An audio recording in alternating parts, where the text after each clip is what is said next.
Thanks for coming, Elliott. Yes, sir.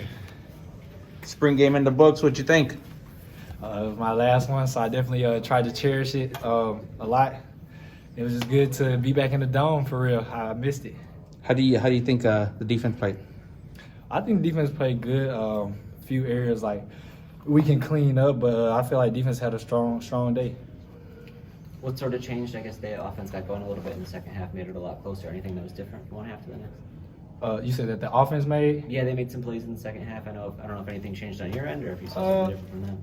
No, sir. Well, for mine, I just feel like some offensive players they stepped up. I think it was just more some offensive players stepped up and made the plays, the one-on-one plays that they had the opportunity to make.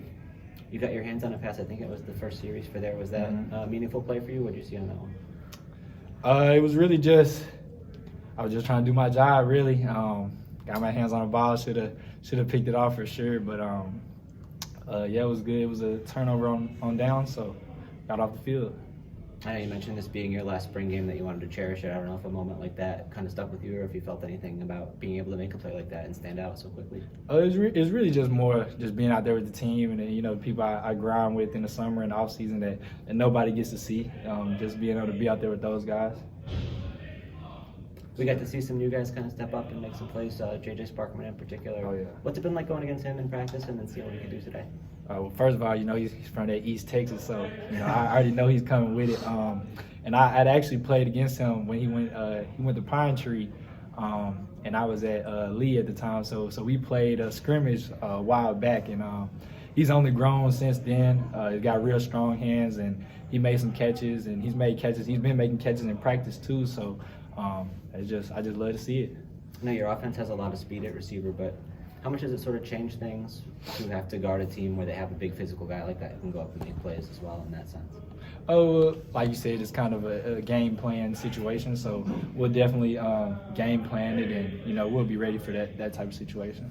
Elliott, what's your view of the transfer portal? I know it brought you here, right? But I mean, it opens in a few weeks, and you never know what's going to happen. Right. How do you guys go about that?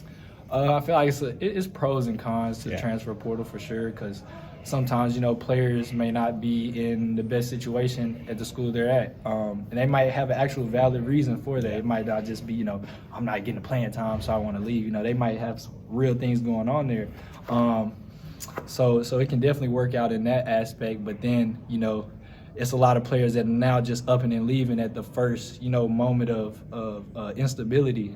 Players are just upping and leaving, and they get lost in the portal. It's very easy to get. It's thousands of players in the portal, so you just got to be real careful when you decide to make that decision. It looks like you guys are going to have another pretty good team this year. I know you guys don't talk about winning and losing, but what are the expectations for this team next year? Oh, definitely. Like you said, we realize the talent that this team has, and we don't want to waste it for sure. And then especially we got a lot of seniors, this year too, well, for this upcoming season. So we definitely want to make it memorable for those guys. It's going to be a good season for sure, though, for sure. I appreciate it. Yes, sir. Appreciate it. Yes, sir.